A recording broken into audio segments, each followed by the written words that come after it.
কাশ্মীরের পেহেলগাঁওতে সন্ত্রাসবাদীদের হামলায় নিহতদের আত্মার প্রতি শ্রদ্ধা জানিয়ে এবং এই হামলায় যুক্ত সন্ত্রাসবাদীদের বিরুদ্ধে উপযুক্ত পদক্ষেপ গ্রহণের দাবিতে মেদিনীপুর শহরের গান্ধী মূর্তির পাদদেশে মোমবাতি প্রজ্বলন করল মেদিনীপুর মাউন্টেন মেভারি গ্রুপের সদস্যরা। মূলত যারা সারা বছর বিভিন্ন পাহাড়ি অঞ্চলে বেড়াতে যান সেই গ্রুপের সদস্যরাই দাবি তুলে রাস্তায় নেমে মোমবাতি জ্বালালেন।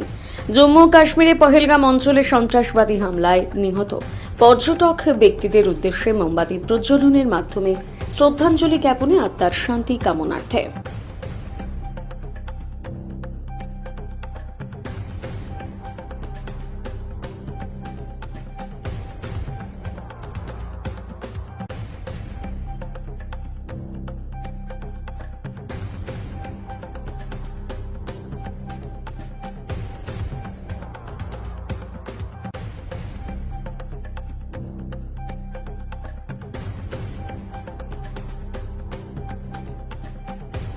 কর্মসূচি বলতে এটা বোঝায় না, এটা ঠিক আবেগের বহিঃপ্রকাশ বলতে পারেন, আর একটা মানে ক্ষোভ বলতে পারেন, ভেতর থেকে একটা রাগ যেটা তৈরি হচ্ছে। এখন জানি না সেটা কি পর্যায়ে যাবে। এই মুহূর্তে যেটা মনে হচ্ছে যে আমরা কিন্তু মানে যে কিলিংটা দেখলাম সেই কিলিংটা খুব অর্গানাইজড কিলিং, এবং সেটা একদম ধর্ম ভেদাভেদ করে কিলিং।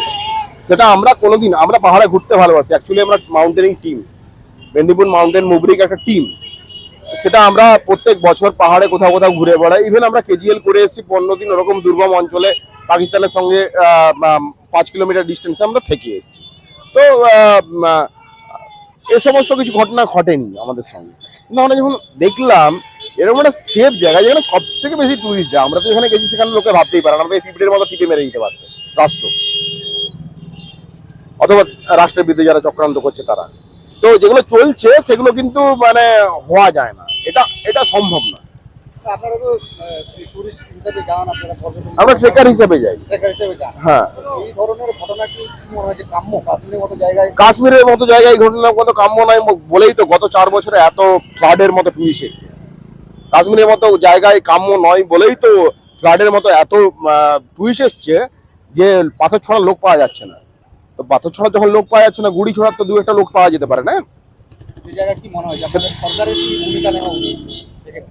সরকারের ভূমিকা দেখুন, সরকারের ভূমিকা সরকার ঠিক করবে, সেহেতু আমি আর সরকারে বসে নেই। তবে আমাদের মনে হয়, আমাদের প্রত্যেকের মনে হয় এই লোকগুলোকে ছাড়া উচিত নয়। এর পেছনে যে লোকগুলো আছে, ইভেন যদি রাষ্ট্রও থাকে, কোনো রাষ্ট্রও থাকে, সেটাও থাকা উচিত নয়। কোট আনকোট একদম বলছি, যদি পাকিস্তানও থাকে ছাড়া উচিত নয়।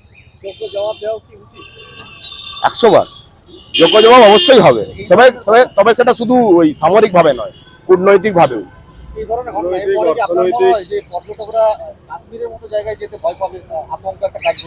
ভয় তো পাবি।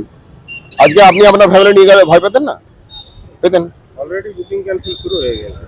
কাশ্মীর এখন যে কোনো কাশ্মীরের একটা অ্যাভারেজ হোটেল বুক করতে গেলে আপনার ফ্যামিলি নিয়ে থাকতে 3,500 টাকা লাগবে, ঠিক আছে? সেখানে আপনি খোঁজ নিয়ে দেখুন, কাশ্মীরে কোনো হোটেল বুক নেই। আজকে স্ট্যাটাস বলছি, ফ্লাইট তো দূর কথা। আজকে আমরা জাস্ট শ্রদ্ধা জ্ঞাপন করলাম। একদম মারা গেছে নয়, মারা গেছে বলবেন না, এবং পয়েন্ট টু পয়েন্ট হিন্দু বলে হত্যা করা হয়েছে, কোট আনকোট। আমি এটা ক্যামেরার সামনেই বলছি, আপনাদের ক্যামেরার সামনে বলছি, কোট আনকোট হিন্দু বলে হত্যা করা হয়েছে। কেন?